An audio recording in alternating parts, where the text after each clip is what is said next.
Hey, it's Amy. I'm here with Joel Mulherin, Nothing Nowhere. I'm so excited to get to talk to you today. Where are you? Looks like a nice, gorgeous, sunny day. Hey, thank you so much for having me. I am at my house and we are in currently, but not very often, sunny Vermont. Vermont has I've never lived there. I lived in Western Massachusetts for a year. I know you're from Massachusetts. Mhm. I don't recommend it. I can't do the winters. Yeah, it's not for It's everyone. no, it snowed every day from November until April, and I was like, I'm never coming back here again.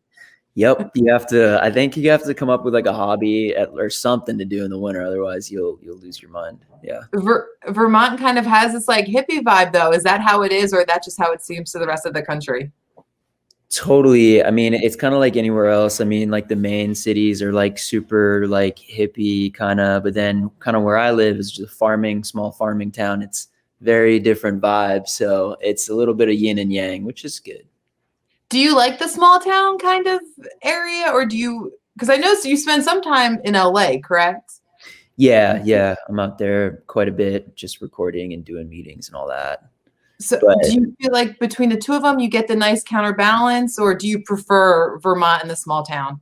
yeah, I definitely lean towards and I've always like gravitated towards small town rural living. It's just easier on my mind and less, overwhelming. Yeah, don't you feel like you can breathe? Actually, like just breathe Yeah. better, hear better. Yeah, it's great. Yeah, it's a gift for sure. All right, so Trauma Factory out now. It's your sixth studio album. Kind of take us through because you had success on SoundCloud. You released five albums up until, this sixth one. The idea that like an overnight success, people don't realize the amount of work that goes into it. So, what kept you motivated from start until today? Well, yeah, I mean, I just honestly, I would be making music whether or not anyone was listening to it. I just don't know anything else, and I don't know what to do with myself when I'm not making music. So was just my default from when I was a young kid, growing up 12 years old, learning how to play guitar. It's just all I know, and it's how I like. It's my own therapy, and like it's a catharsis, and yeah, like it is a slow grind and you got to commit to it. And you can't expect too much overnight. You just have to be grateful for like anyone listening to your music. And I'm just stoked that anyone is tuning in at this point. Yeah. Learning to play guitar. I'm a music fan. I contribute nothing to it other than my enjoyment of it. I can't play any instruments, and I had taken guitar lessons, tried to learn, but I was very mechanical. Do you find like what is it like for somebody who's talented? Do you like hear a melody in your head and you get it out, or do you just pick up the guitar and you can just like flow naturally? Yeah. I don't know what it is that happens or where it comes from. I just sort of will be walking and hear a cool melody in my head, or I'll sit down with my guitar and just mess around until something, you just kind of wing it, I guess. Like there's no like calculated approach to music making in my eyes. You just whatever happens happens and you follow your intuition until finally you have a song and you're like, I don't know how this happened, but it did. I was listening to Trauma Factory just in preparation of this, and what I really like is that I don't know that people, if they haven't heard it yet, would realize you kind of are all over the place musically. Like it's not one genre. I Mm. loved Lights and Death, and they're two like pretty different sounds. Is that something you consciously do? Because like, do you want to be considered a specific genre or format, or do you just kind of go with whatever your mind and your soul is coming up with? Sure. Yeah. I mean, I I don't necessarily prefer being in a specific genre. I just like being experimental in the process and making cool music. That's been my philosophy from the start. But at the end of the day, people are always going to put you in, this or that. People can say what they want, categorize my music as they want. I'm just stoked to have the creative freedom, like nowadays, to just make a new metal song and then an R&B song in the same record. It's like I feel like that wouldn't have happened, even 10 years ago. Yeah, listening through it, I was like, oh shit, this can all go on my workout playlist. I like this. Yeah, for sure, for sure. Yeah, there's something for everyone on Trauma Factory, I feel like. You cut the album down. I want to make sure I read this correctly. You had originally written 100 songs Mhm. and you cut it down to 15. Yes. How? That's a good question. I'm not gonna do that to myself again because that was a gnarly process. I mean, I had two of my very closest friends here, and we were in my tree house, and we just listened to all 100 songs. We made it down to 88 songs that were like, put those in a playlist, and we listened to all of them, and we all took notes and picked our favorites, and then we debated and somehow came up with 15. And needless to say, there are quite a few B-sides for sure. That seems like such a strenuous process. At any point were you like, I'm tired of hearing me sing? Like, we're 88 songs, we cut it down from 100. Like, you guys pick the songs that you want. Yeah, like I don't go out of my way to listen to my own music, so it becomes torture at some point where you're just like, I don't like my voice. I don't even want to hear my voice. Like, but it's good to have my friends, and I'm always self-critical. I'm like, is this good? Is this even listenable? And they're like, this is great. And I'm like, okay, sure. You know. I listened to a new album two ways the first time I hear it. First is cover to cover because I want to hear the way the artist put it together. And then the second time I just hit shuffle and let it play however it shuffles. How do you prefer that people listen to your music? I don't know. I don't know if there's the way that Trauma Factory was made and the way that it listens, it's almost like going through my Spotify likes where it's like, you'll have like an emo song, a pop song, a metal song, post-hardcore song, just all the way through. And that's the beauty of it. I feel like if you shuffle it or you play it all the way through, I think it's a similar experience where you're just experiencing a whole breadth of emotions and styles. So We're going to talk mental health awareness. We're going to make that switch. I just want to ask you a question, though, and I haven't asked. You'll be the first artist that I ask this, so it's a lot of pressure on you. I'm ready. There's a whole conversation about the state of alternative music, about different sounds coming in. And I think a tough thing is that people who are making decisions tend to have a certain sound that they hear when they hear alternative. So if they grew up in the mid 90s, to mid to late 90s, there's a very specific alt sound. And so when we're having conversations about, what is a good alt sound, do you think that alternative music, which originally started as songs that you couldn't play on other formats, on other genres, it got dumped because it was alternative. And then it did kind of evolve to be its own sound. And then now you're in this, there's articles being written about like, what is alt music? But if somebody asked you that, what is alt music to you? That's the $1 million question, right? I mean, now it started off, I think it was really, you could pinpoint it, but now it could be an alt song, could be a heavy song, it could be a soft song, it could be A, B, or C. But I feel like the spirit of alternative music is continually pushing the envelope and staying experimental and giving you something that maybe the top 40 wouldn't necessarily. But then at the same time, now we have alternative music making it to, the top of the charts. So I would say it's experimental to me. When I think of alternative, I think of someone who's pushing the envelope and creating sounds that other people aren't necessarily doing. All right, I'll accept that as an answer. That's a good answer. So now the pressure's on everybody else I asked the question to. Yeah, good luck. Good luck to them. Let's talk mental health, though. May is Mental Health Awareness Month. I'm a huge proponent of people taking time to figure out why they do what they do or why they believe what they believe. What was the defining point for you, or was it just something you naturally grew up with, caring about, your mental health, or was there a moment where you're like, I got to get it together? Yeah, so I've had my fair share of mental health struggles since I guess third grade was when I really started experiencing really bad panic attacks. So it's something that's been deeply rooted within my daily life, something that I've had to deal with quite literally my entire life. So when I was younger, I didn't understand it. There weren't too many resources growing up where I was. And It was confusing, you know, and I'm happy that we're at a time right now where the stigma has sort of been lifted, and people are realizing that this is sort of the silent pandemic of mental health. And there are so many avenues and ways to get help now, which is great. So I got into advocacy towards mental health and helping others because of my own struggles and because I know what it's like. When people think of meditation, they often think of meditation as like sitting, like home on a pillow, eyes shut. And that's not really what it has to be. It's really kind of anything that forces you to practice mindfulness and check in. And I read that for you, guitar, playing guitar is very much that that outlet for meditation.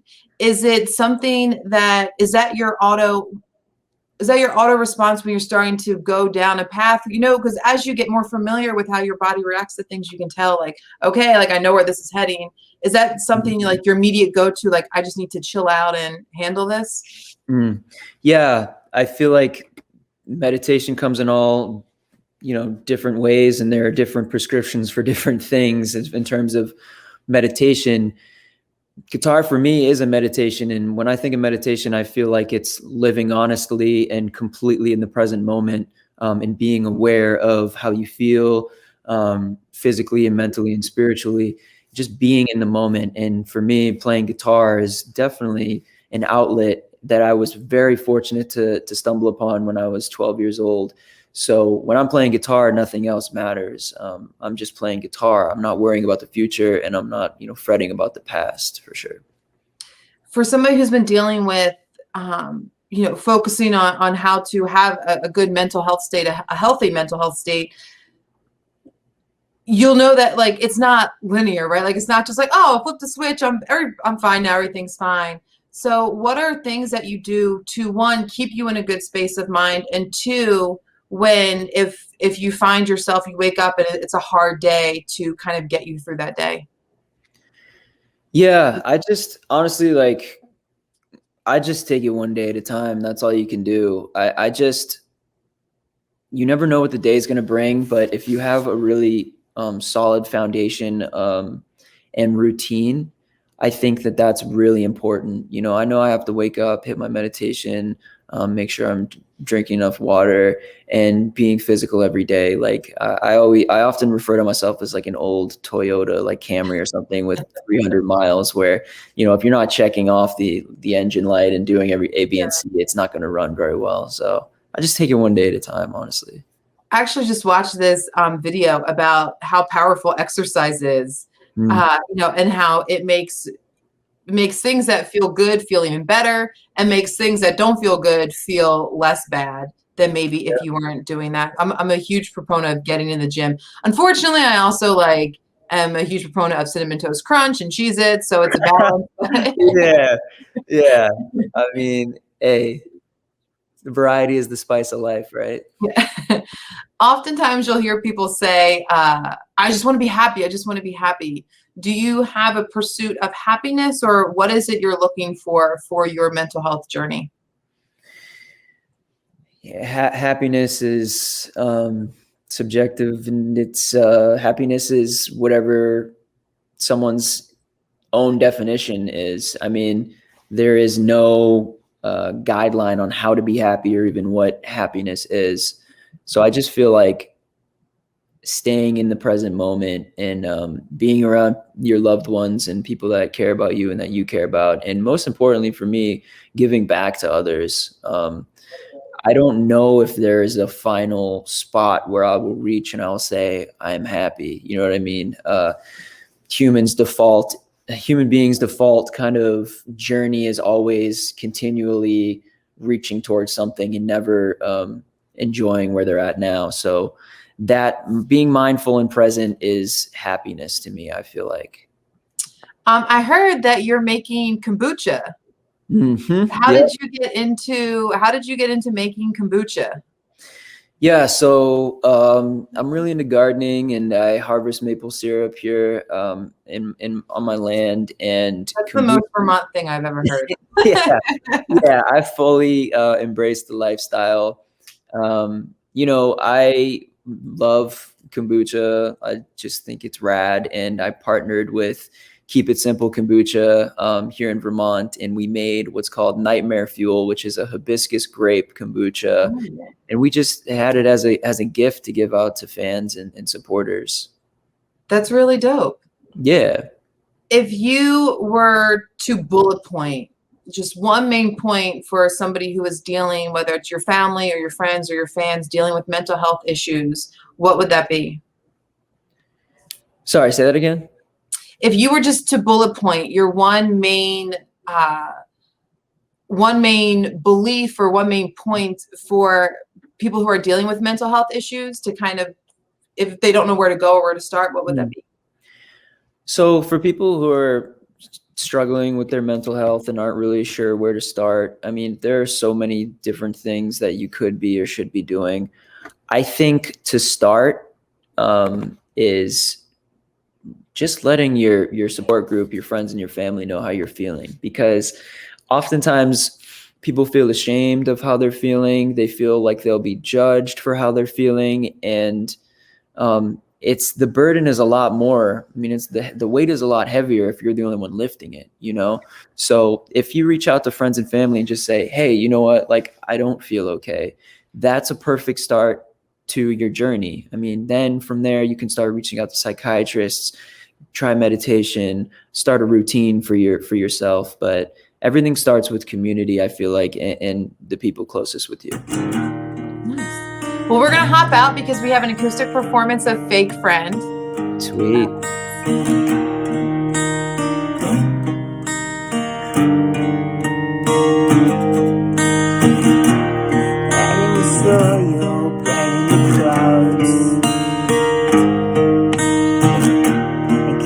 As I'm spinning around and around and around, I had to beg you, time is on me.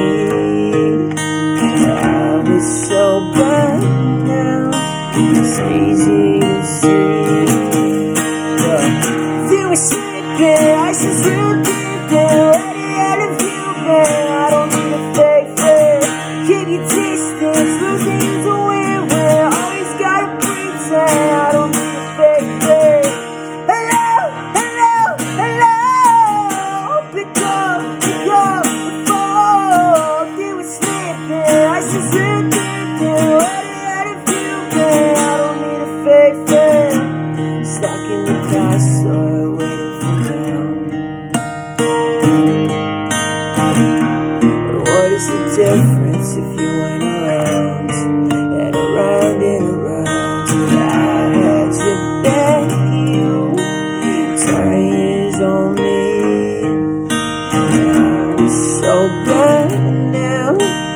Easy to see.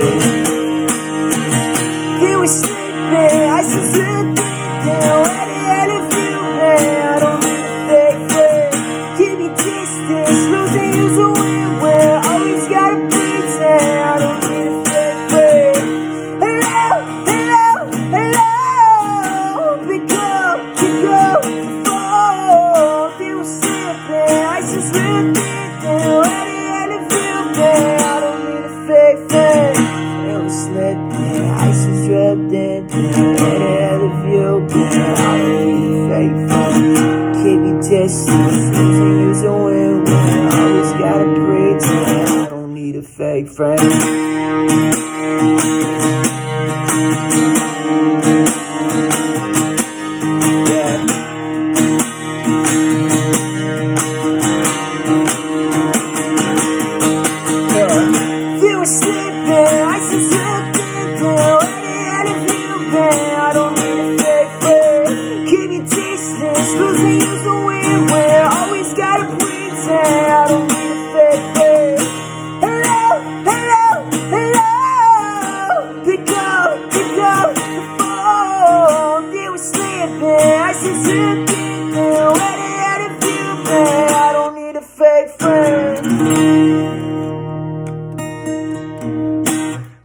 Well, Joe, thank you so much for your time. I really appreciate you sharing your journey and your creative process. And I'm going to head back and listen to some more Trauma Factory. Thank you so much. I appreciate it, and have an amazing day.